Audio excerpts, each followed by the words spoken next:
Soon after the 9/11 attacks, George W. Bush, who now seems a relatively benign figure compared to the clowns currently occupying the White House, indeed a figure of towering intelligence and moderation, summoned to the White House to brief his team an American, Edward Said would call him an Orientalist, called Bernard Lewis.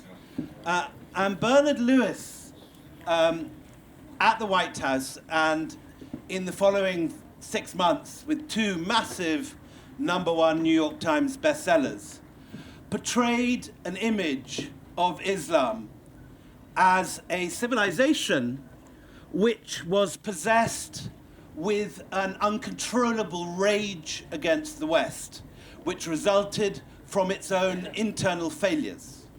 And Lewis proposed this idea that what was needed was an Islamic Enlightenment, something which he said had never happened, that there was no Islamic Enlightenment, that while the West had embraced the ideas of the great French philosophers, that ideas of equality and modernity and democracy and reason and the intellectual quest for the dismissal of myth and the search for reason, this was something, he said, which the Islamic world had never engaged in.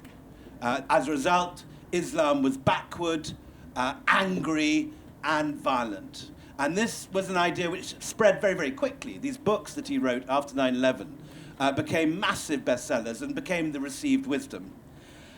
Chris de Bellaigue, who we are starting this festival with today, is an extraordinary author who has lived in Iran, India, and Turkey, speaks good Hindi, very good Turkish, and even better Farsi. Is that right? I think that's right. I hope that's right.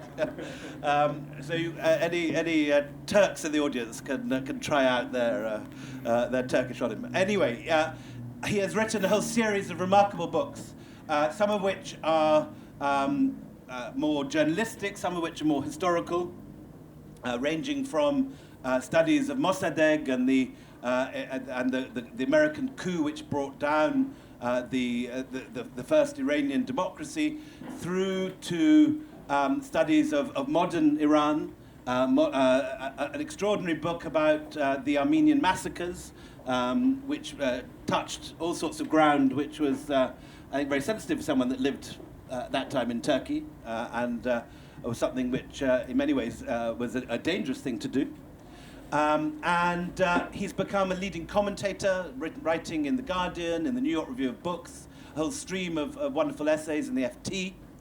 And this current book, I think, has been his most warmly acclaimed, receiving enviable blurbs from the elusive Yuval Noah Harari and Pankaj Mishra, among many others, shortlisted for the Samuel Johnson, now known as the Bailey Gifford Prize, and for the new Royal Academy Prize.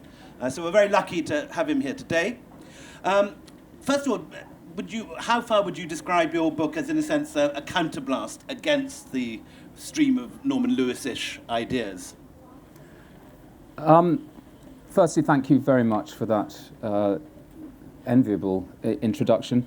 Willie and I go back a long way, so you have to take anything he says about me with a big pinch of salt. Dad for the audience. I've taken this book to Jaipur itself. I'm absolutely delighted to be here. Wonderful to bring a little bit of India to London to liven up our lives.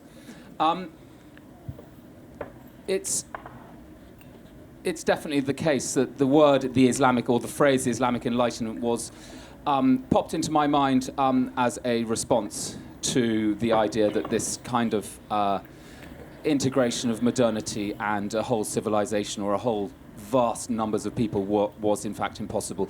Bernard Lewis is, of course, the most the best known of the Enlightenment deniers, as we could perhaps put it.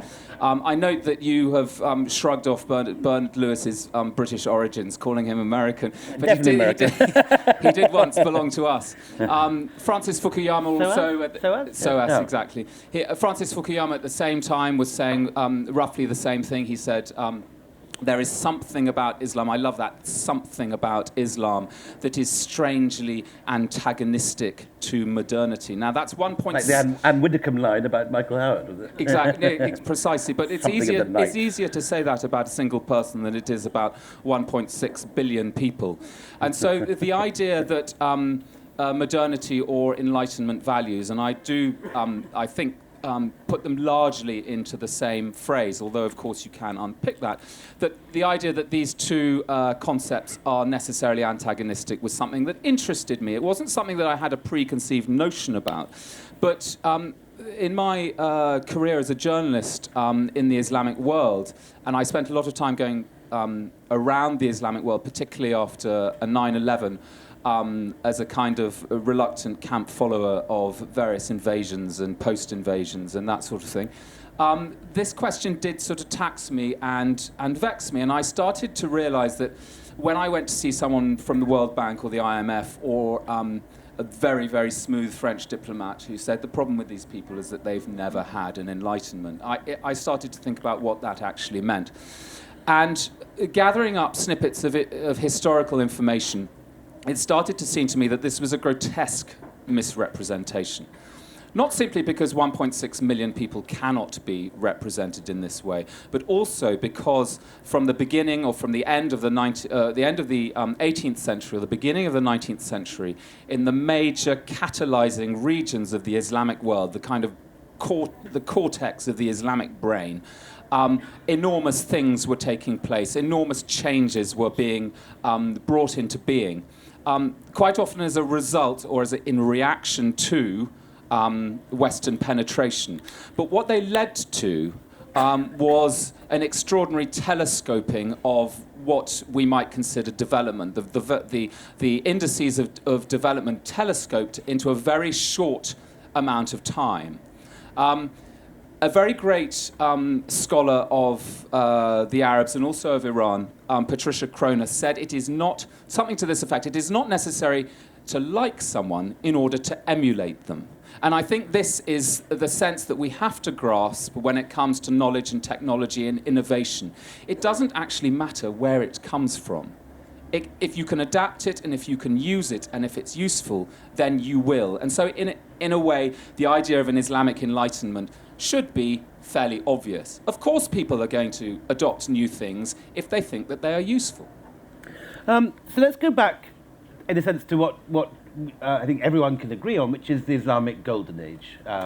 Give a picture of Islamic science and as opposed to what was going on in the West, say in the 7th, 8th, 9th century. Well, you're referring to the Abbasid Caliphate, which came into being in 750. The following year, in a little but wonderful little side note, the Abbasid army met a Chinese army for the only time. The Arabs and the Chinese met at the Battle of Talas on the roof of the world, and one of the consequences of this was that Chinese expansion was checked, and also Arab expansion was checked. The Arabs took a lot of prisoners. It was in northern Afghanistan, Kashgar, that sort of... Yes, that sort of area, or a little bit further east. The prisoners included people who knew about this wonderful technology called paper. And that had not been developed in the Arab world. And what happened was that the Arabic sources say that some of these prisoners were taken to Baghdad and that they passed on this technology of how to make paper in large quantities to the Abbasids. And the Abbasids needed this. Why did they need this? Because they were in acquisitive mode, and they were extremely inquisitive as well. They were inquisitive with respect to all of the extent of human knowledge, which is why they sent out messengers to India, to Byzantium, and to Persia to gather every kind of scientific treatise on all the subjects that you can possibly imagine, even going down to the precursor of the 1001 Nights. So it ranged from literature to science. In Baghdad, they were able to write this down, and they were able to use the new paper mills that were set up along the banks of the Tigris. And this is I think it's a kind of shorthand for this. If you want to demonstrate that there is the self-evident reality that there is nothing inherent in Islam that militates against the acquisition of knowledge, the embrace of new technologies and that sort of thing, this encapsulates it perfectly. The Arab or the Islamic Golden Age, I think you can regard as something that mutated and moved like water in a balloon.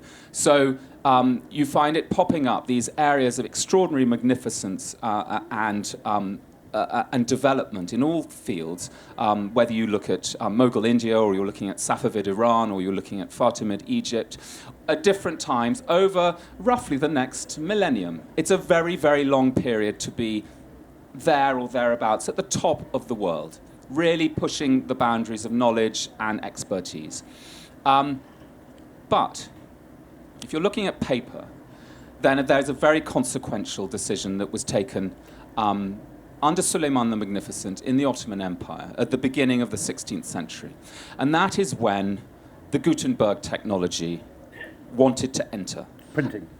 So you have printing catalyzing the Reformation in the West, bringing down this idea of a paramount clerical authority. Very similar to the internet today, making popular, Exactly. making available to an incredibly wide audience. Exactly. Yeah. And it wasn't an elite thing. Of course, you had to be literate, but it wasn't elite. It was cheap to do. And that possibility was presented to the Ottomans, and they said no. And even before that, at the end of the Abbasid Caliphate, you get an intellectual conservatism, an end to this idea that anything can be questioned, even the Quran, that the Quran is something that's written at a particular time. And initially, certain scholars believed that it was okay to understand that the Quran was written at a certain time and you could extrapolate forward, so to speak. But that was closed down even in what, the 9th, 10th century? Well, I wouldn't say it was entirely closed down, but certainly there was strong opposition to what had become a very popular idea that the Quran was, as you say, written down. And if it was written down, then it wasn't eternal. And if it wasn't eternal, then you could it gave you much greater latitude to interpret its various provisions, particularly with respect to the law. And so if you can interpret the law according to place and time, which is called ijtihad, or dynamic ijtihad, which means taking into account place and time, then you have an enormous latitude. I think what happened as the Ottomans became the voice of Islamic orthodoxy, then that starts to be closed down in a very significant way. And so by the 16th and 17th centuries, you find that the voices of dynamism and the voices of novelty become much more stifled. And again, this is a very, very large generalization, because again, we're talking about a vast swathe of the planet. But I think you can make that generalization. So by the time of the European penetration of the Islamic worlds, or particularly the Middle East, you have a position of stasis, of quietude. So let's fast forward to Egypt on the eve of Napoleon's invasion. What's the state? I mean, this is an area which has seen some of the greatest intellectuals, some extraordinary artistic and academic enlightenment in the Middle Ages. But by the 19th century, education seems to be shrinking rather than expanding. How is that? Yeah, literacy is down to, I mean, the current thinking is that literacy across the what we now call the Middle East was probably at around 3%.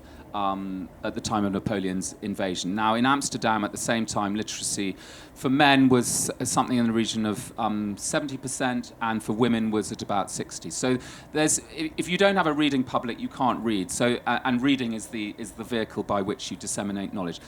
How would that have compared to the 9th century? Was it always an elite thing? And if in the Golden Age, would you have had 20%, or would it have been... I don't know, and I don't know that anyone truly knows.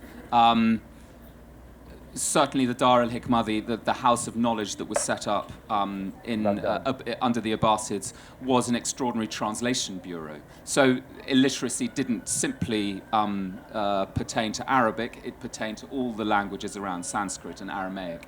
A lot of it been done by Christian Arabs. A lot done by Christians. And just this...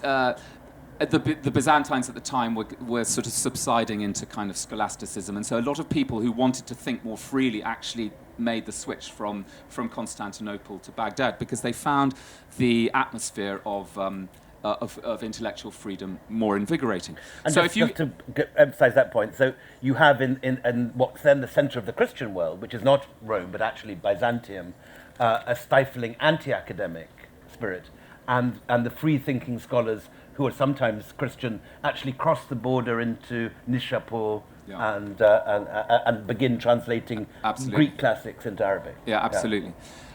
So there's an amazing scene after Napoleon invaded Egypt, because Napoleon was self-consciously the most modern individual of his time. He was someone who would inspire reformers across the world, including the Islamic world, with his vision of helter-skelter progress.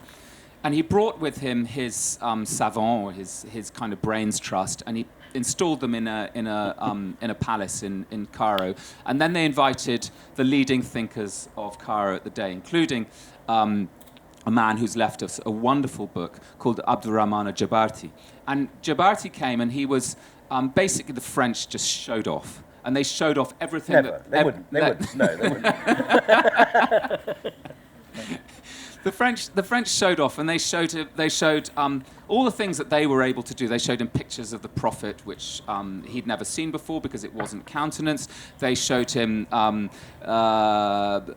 electricity for the first time. He was introduced to electricity, and a whole range of other things. This kind of range of inquiry that the French seemed to embody was at once something deeply troubling, and yet, in a strange way, inspiring and goading. And Jabarti was one of the first recipients of this new approach to knowledge, which basically didn't recognize borders between disciplines, but also didn't recognize geographical borders. And there was also this horrible sense that this was the business end of a very serious imperial machine. And so just to go back a month or two, the Battle of the Pyramids. But you keep going back to before my book starts, William. But I know about it.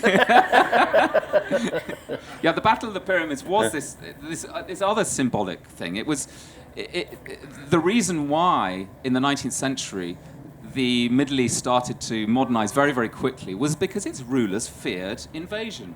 And the reason they feared invasion was because the armies that faced them were to an extraordinary extent, more advanced. And so the Battle of the Pyramids was this grotesque mismatch of men wielding scimitars, flowing caftans, and the French army lined up in squares, just spewing out grape shot. And it lasted an hour and a half, and the Mamluk cavalry were just simply destroyed. There's a very interesting thing happening at the same time in India. The East India Company attempts to take on Aurangzeb in the 1680s. And at that point, the English are fighting with pikes and really primitive muskets. And these English landing parties, which actually land and try to take over great chunks of Bengal, are instantly squashed by the Mughal forces, which are superior in the 1680s. But by the 1740s, which is only 60 years later, in the meantime, you've had Frederick the Great and socket bayonets and shrapnel and grape shot, all invented in these European wars, in the 7-Year War, and the War of the Austrian Succession, and the War of the Spanish Succession. And in a very short period of 60 years, Europe has hyper-modernized its army. And the advances made in those 60 years, which flow into France, into Britain, everywhere, mean that for the next 150 years, no European army can really be defeated. And that Islamic cavalry armies, whether at the Battle of the Pyramids or Mughal armies in India, just succumb for 150 years. I think this is so interesting, this ebb and flow of technology, but also this ebb and flow of admiration and emulation. Because when I was researching this book, one of the characters who is particularly attractive to me is an Iranian chap called Mirza Saleh Shirazi, and he was operating at the beginning of the 19th century, just as the British were getting involved in Iran. The Napoleonic France was also trying to get involved, and it was a great opportunity for a young man who was literate and inquisitive to further his horizons. Abbas Mirza, who was the crown prince of Iran at the time, I'll get to the point of this story in a minute.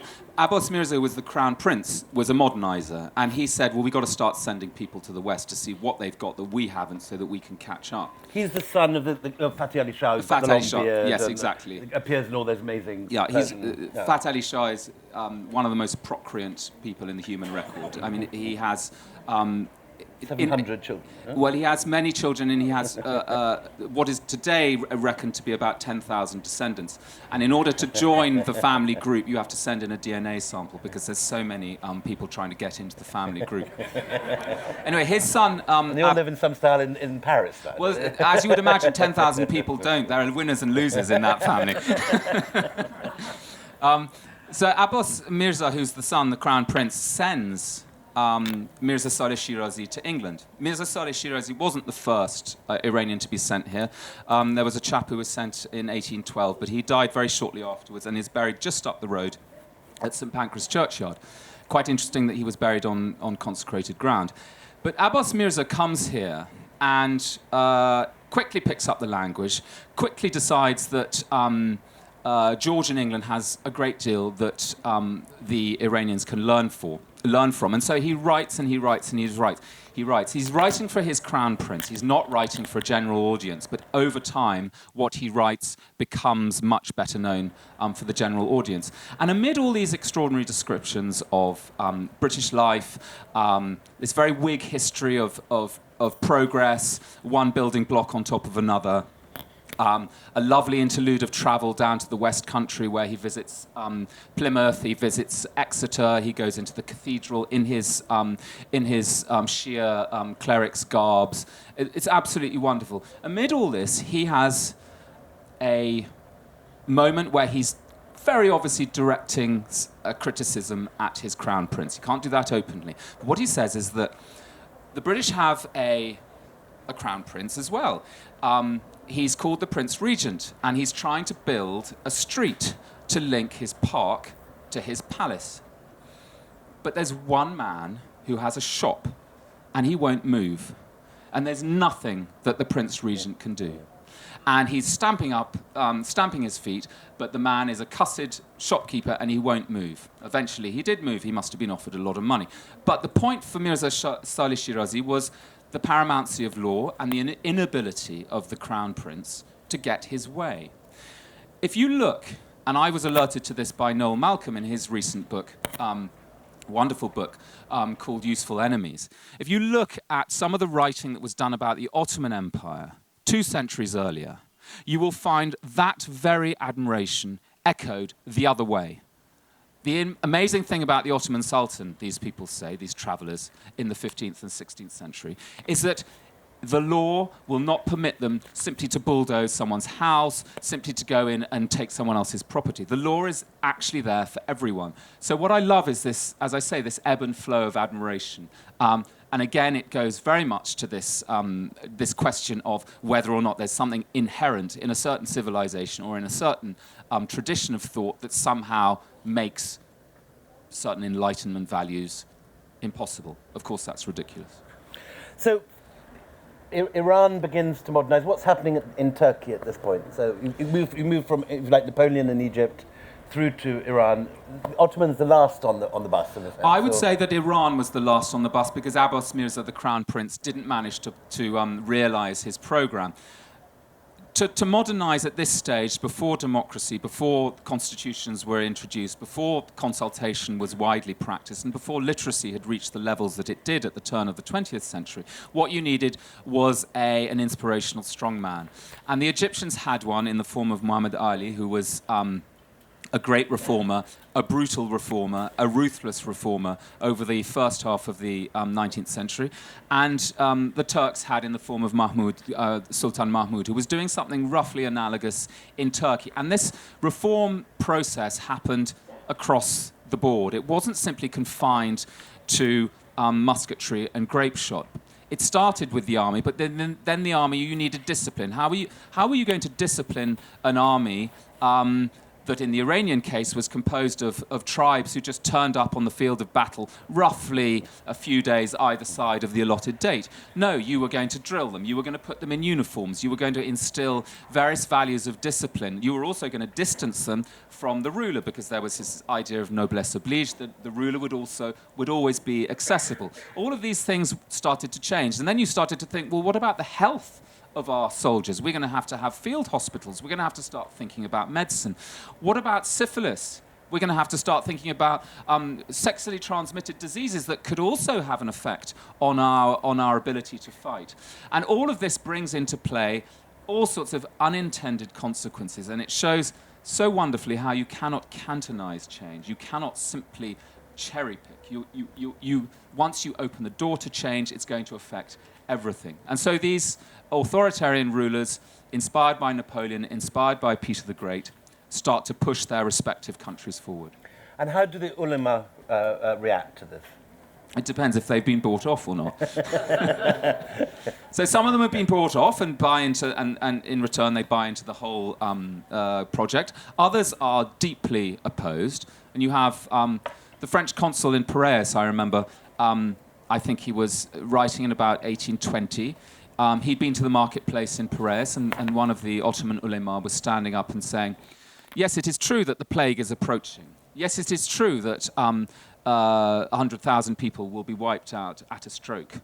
This is 200 or 300 years after the last major outbreak in Western Europe. However, it is God's will, and we will not do anything. And indeed, it arrives in Piraeus. The population of Piraeus is half wiped out. But within 2 or 3 years of that, Mahmud, the Sultan, had managed to get a certain number of the ulema to come on board and to say, actually, God is not pleased by your apathy and your indolence in the face of natural disaster. He wants you to fight, and he wants you to innovate. And so by the 1840s, you have extraordinary new proclamations being delivered, and they do have the sanction of the ulema.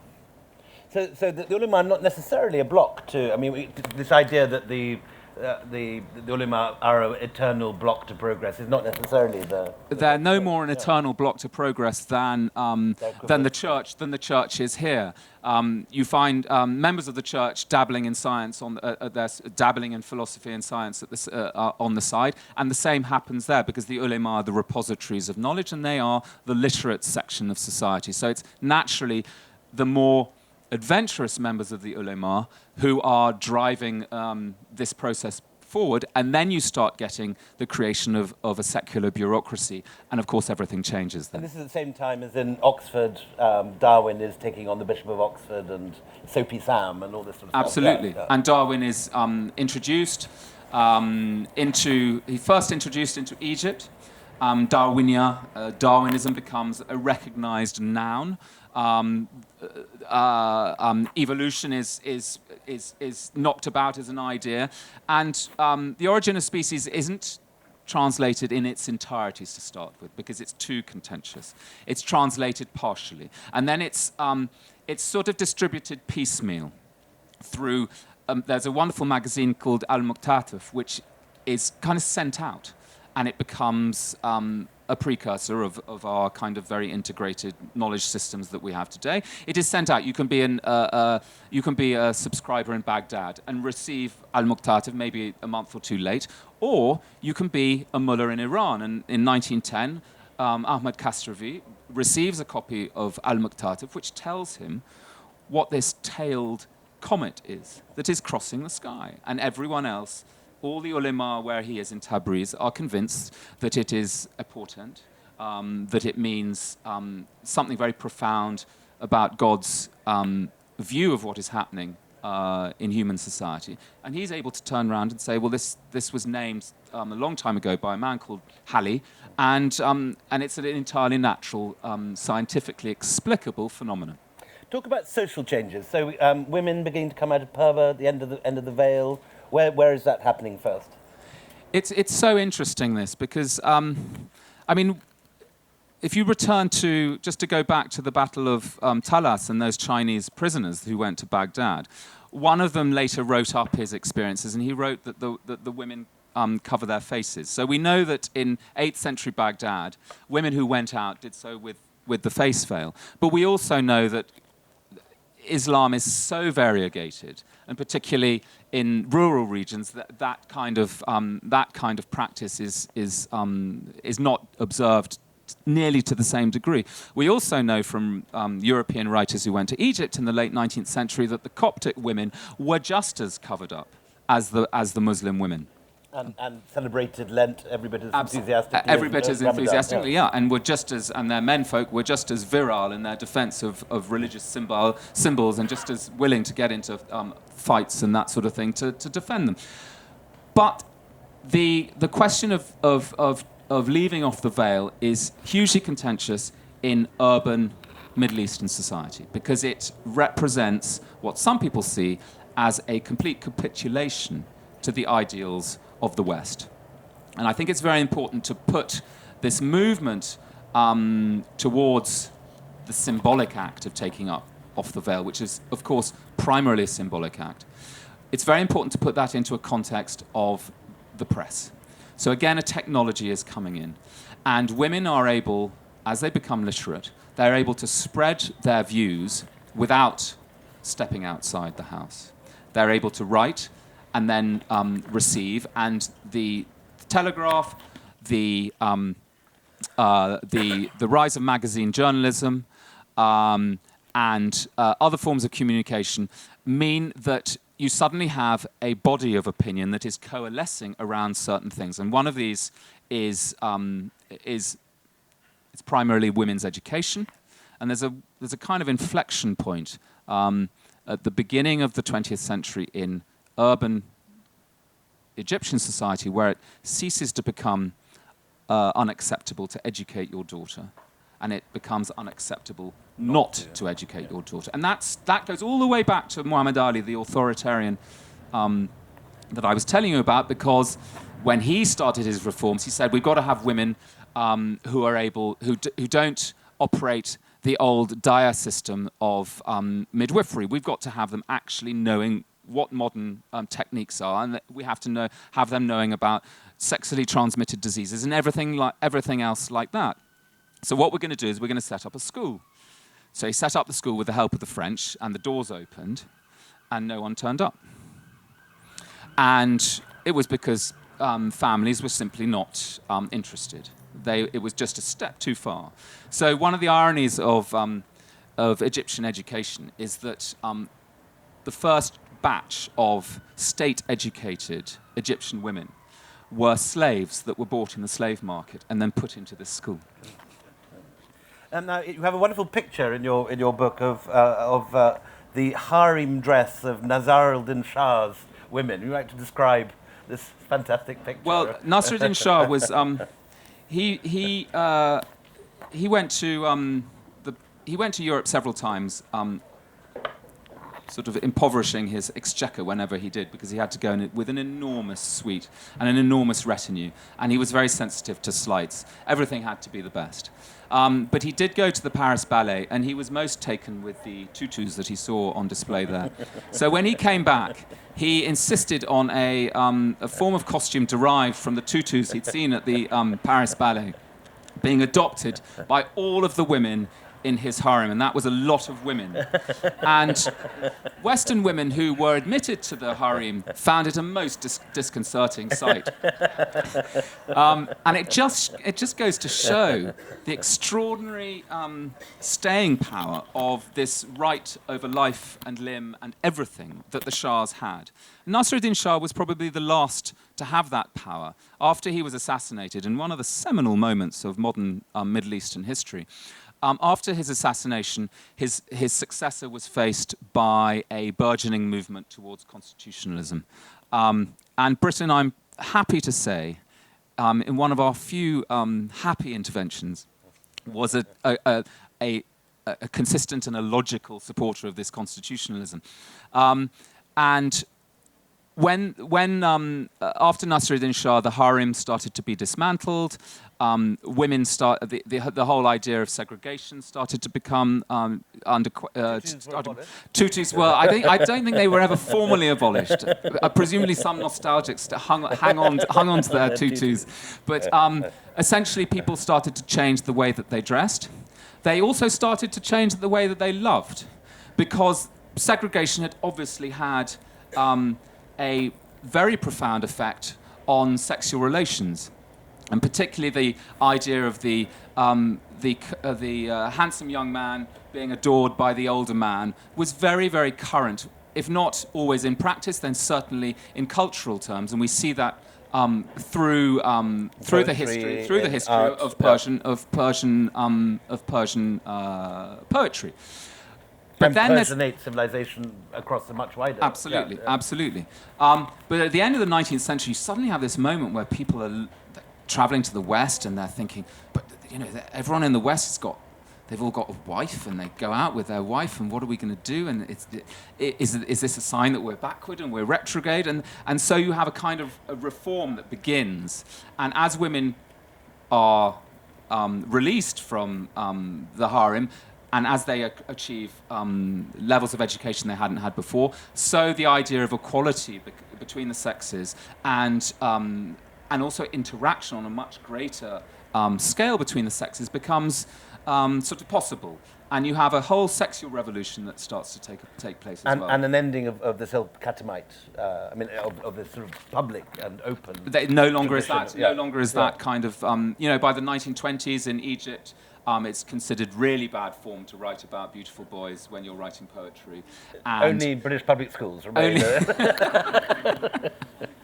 And you have the idea of monogamy as well, because it becomes really embarrassing to have 4 wives, and so that also changes as well.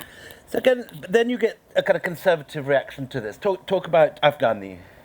Well, I think Afghani is a kind of Jamaluddin Afghani is a kind of he's a kind of innovator and a reaction both at the same time, and he was animated. He was this extraordinary figure who roamed around the world. He went to London, Cairo, and everywhere in between, and he went to St. Petersburg and Calcutta and everywhere in between. And he was a kind of he was a cleric. He was born in Iran, but he didn't like to show that off because that meant that he only had a Shia constituency, and he wanted to have a Sunni constituency as well. And he was the godfather, you could put it, of pan-Islamism. Pan-Islamism, in his eyes, was a movement of reform that was very much based in science and embraced scientific advance, but he was driven by his dislike of imperialism, and he had a particular loathing for the British, which he learnt when he was in India in 1857 for the Mutiny or Great Rebellion. And he carried that around with him, and it sort of dominated his thinking. And he would go from place to place, talking to Muslim reformers and Democrats, and he was always rubbing up against unelected rulers. He did so in Egypt. He was eventually expelled from Egypt. Then he went. He was in Paris for a while. He set up a magazine with his follower Muhammad Abduh, who subsequently became a very important reformist Egyptian cleric. And again, this was another example of, the Arabic language being codified and being standardized in such a way that it could be read all around the world, and so it became a lingua franca for these ideas, for the propagation of these ideas of civilizational kind of rejuvenation. And then he was indirectly behind the assassination of Nasruddin Shah, and also he was behind. He was a supporter of an extraordinary agitation in Iran when the Iranians decided that it was unacceptable that a British businessman should have control of the tobacco industry, both the production and the diffusion and also the sale. And so everyone in Iran, and this was a really big deal, just laid down the water pipe, including the women in the harem, and the Shah had no option but to go back on this decision. So he's remembered today, Jamaluddin al-Afghani, in many different ways. He was a kind of chameleon figure. He was both forward-looking and also extremely had extremely strong identitarian ideas. So he's a kind of interesting pivotal figure. Moving forward into the 20th century, Said Qutb, you're not a man you portray very kind, and warm. Perhaps not. I mean, Said Qutb was. I put him into something that I call a section of the book. The final section is called the Counter-Enlightenment, and there was definitely a reaction, and it was a reaction, I think, primarily to this idea. I mean, this idea that that the West, for all the attractive nature of its ideas, was also a vehicle for political and economic domination, was something that seeped into elite Muslim society over the course of the beginning of the 20th century and really became the dominant force after the First World War, because that was the moment when a lot of promises were broken. They're broken in India as well, but a lot of promises. Palestine. Palestine, the moves towards the creation of Israel, the Balfour Declaration, the failure to give Egypt, the failure to give Egypt the degree of independence that it had demanded. Persia was then being carved up. Turkey was invaded by several European powers. All of this. It led to a kind of really interesting conflation of the message and the messenger. And for Qutb, that conflation was very easy to make. It was not only, if the messenger is corrupt, that means that his message is corrupt. And we must return to the roots from which we came. Purity of early Islam. And, the purity of early Islam. And he was brilliant, and he was modern in many ways because he had a kind of instinctive political appeal that crossed boundaries and had an effect across the Muslim world, and his effect is felt even now. But he also had, and directly inspired a lot of the Al-Qaeda. Yeah, absolutely. He inspired revolutionary Islamic movements across the world. But he also had a very interesting interlude, in the same way that Mirza Saleh Shirazi, when he came to England, took away a very positive idea of Western society and politics and thought. Said Qutb, when he went to Greeley, Colorado, as a young student, took away exactly the opposite one. And Greeley, Colorado in the 1950s was not. It was not Sodom and Gomorrah. I mean, it was pretty. There was a church on every corner, and it was line dancing every Sunday afternoon, and a cup of milk and go to bed. But he found all of this just way too much. And was it the milk or the milk that we will soon be buying? Yes. He came away from Greeley, Colorado, with a very, very dim view of Western society. He also had a particular... You're going to come and give this talk in Boulder. No, I think Boulder would be brilliant, but Greeley, I think, remains quite conservative. He had a particular dislike for Americans' obsession with their lawns. And so he took back these ideas, and they informed his whole attitude towards the Egyptian monarchy, which was clearly being propped up by the West and was fronted by a sybaritic kind of hedonist who was, by any reckoning, a poor example of Western thought and Enlightenment attitudes. And I think the point that is really important when you're talking about the counter-Enlightenment in the Muslim world is that what it was reacting against now was a kind of unreformed leadership that was progressive in certain ways, some of them cosmetic, some of them more profound, but fundamentally did not buy into the idea of constitutionalism or democracy. And I always surprise people when I tell them that the first constitution and the first proper moves towards the establishment of democracy in Turkey go back to 1870, and that Iran had a revolution in the name of democracy in 1906, and that the Ottomans also at the same time. Or indeed that the Tunisians abolished slavery while it was still in force in the United States. There are all of these instances where people, oh my God, that is completely surprising. And I think it would be a surprise to Bernard Lewis and Francis Fukuyama. So where is the Islamic Enlightenment today? Where are we? I'm now going to demolish my entire argument. I'm not sure that in our current stage of accelerated integration of world history, that the word Islamic Enlightenment can be even applied to today's societies, because we all live in our Western world. Because it's a westernizing... No, because I think because we're all living much more integrated lives, cheek by jowl, and the division of communities in this way is no longer possible. And the way that communications happen, the way that everything has been accelerated, means that what's happening on the streets of Hong Kong at 11 is picked up on the streets of Khartoum at the same time. And people are constantly drawing from each other. And so the idea of cantonizing the world into the Islamic and the non-Islamic now seems to me increasingly difficult to do.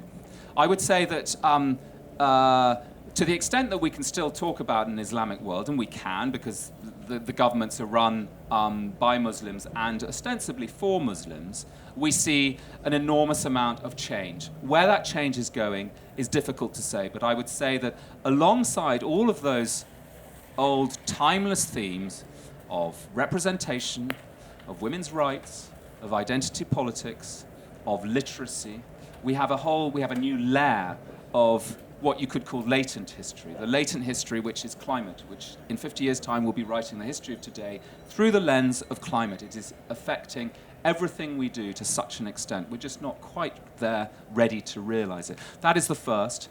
And also technology.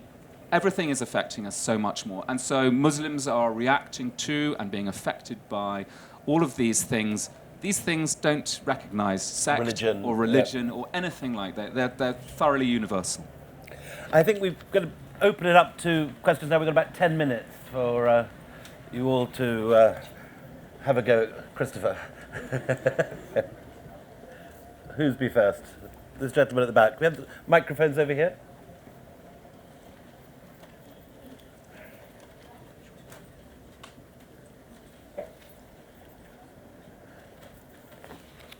We have how many microphones? There's one more here. Yeah. Next person, just so we get it ready to move. Who's next? Behind you. Yeah. Okay. So I just wanted to ask Christopher, what is your view on the current situation between the United States and Iran? Who's planting the limpet mines on the oil tankers? Well, if I could answer that, then I'd probably be in very hot demand. But I think, to me, the references to obviously to the recent events in the Strait of Hormuz and the constant Iranian threat, which is to block the Straits of Hormuz and prevent the export of 1/5 of the world's oil. If indeed it is the Iranians who've done it, and there are a lot of other people who could have done it in order to simply besmirch the Iranians, it could be a marker. This is what we are capable of. We are capable of doing a lot more of it. And my sense is that Trump is much less interested in war than he is in forcing the Iranians to the negotiating table and then holding up a piece of paper in which he says this piece of paper is much more valuable than the piece of paper that my predecessor, Barack Obama, held up. Greatest deal of the century. Regardless of what actually is on that piece of paper. The question is whether the Iranians are smart enough to recognize that and to play Trump, because he can be played.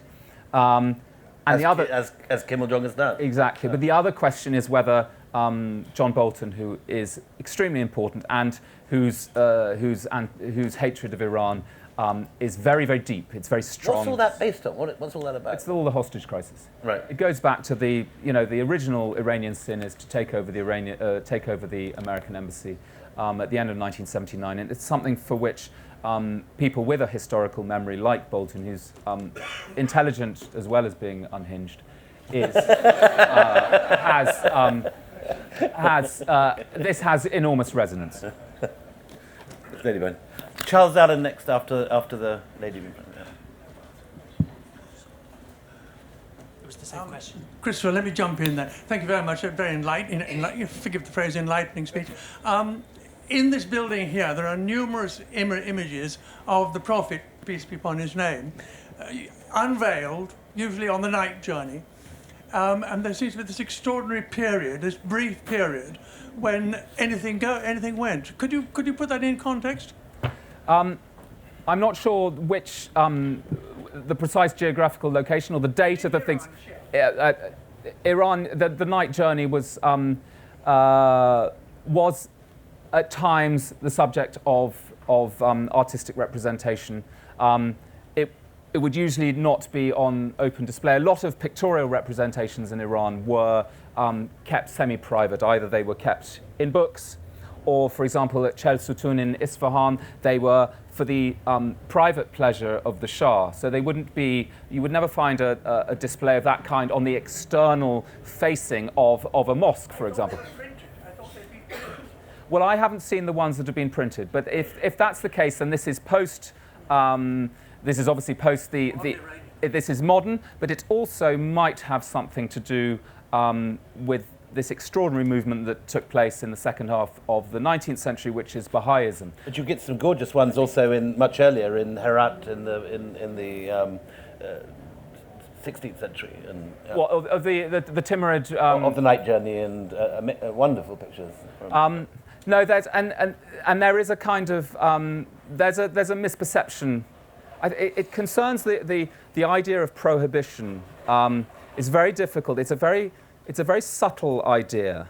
Paying lip service to prohibition on the surface does not in any way preclude breaking that prohibition behind doors. So there's a kind of internal subtlety to Islamic society, I think, at its most mature, and this is a word that Muslims have used, and I would demonstrate it in the following way. There's a wonderful anecdote, which is true, of a very high-powered dinner at, I think, Yale University, in which an Islamic scholar is sitting next to an American, again, very senior scholar of the humanities. And the Islamic scholar, and they're getting on very well, but halfway through dinner, the American turns to his dining companion and says, I see that you're a Muslim. Yes. And then he says, I see that you're drinking wine. Yes. Could you explain that? Well, the thing that you have to remember is that my family has been a Muslim family for many, many hundreds of years. And for that entire period, we have been a wine-drinking Muslim family. So the American sort of scratched his head. He said, well, I think I understand that, but I'm not entirely sure. And the man said, well, forgive my bluntness, but it's not important that you understand it. What's important is that I understand it.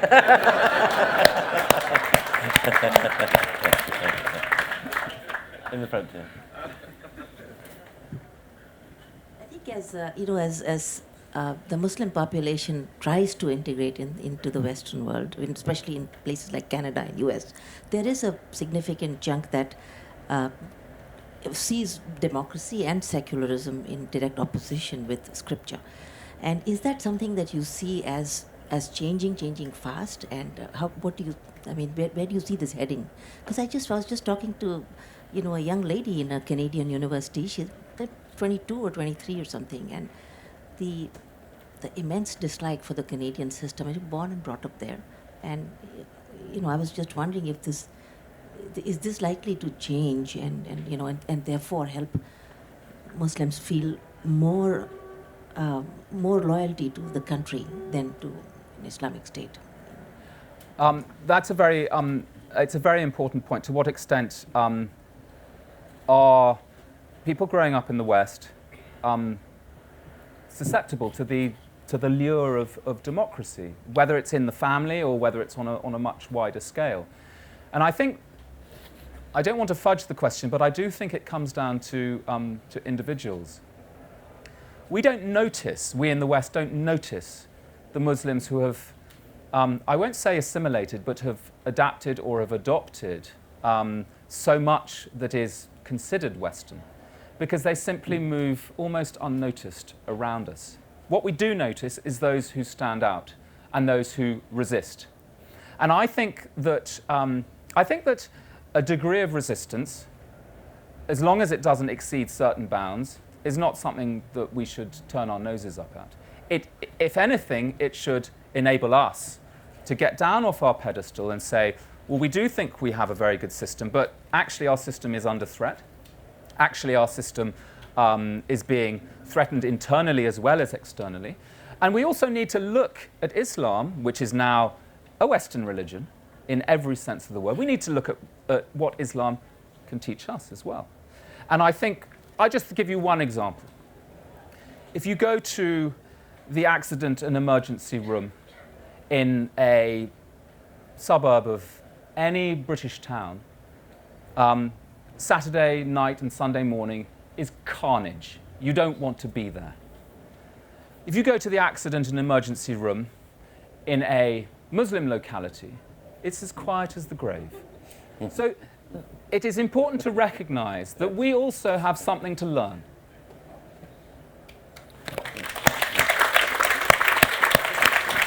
This lady. I think it's the last question. Thank you very much for what you just said. I'm a Muslim. I come from a family of law-abiding people who believe in democracy for dozens of years, for centuries literally. So within the home, within the family, we find no difficulty in Sharia or Islam, no difference between that and our beliefs. So this feeling of looking down on Islam, which is basically an ebb and flow of civilizations, is what creates the problems within Islam. People then react to a system which they feel is being imposed upon them. Islam is not undemocratic. And we live it every day. A whole lot of people who are extremely enlightened, who are extremely educated, who are, feel absolutely no problem between democracy, between respecting women, and all of that in Islam, in the way we practice. And we do it every day. And we're very empowered. I can't say anything better than that. I think we end on that note. It's a very positive and inspiring note. Thank you very much.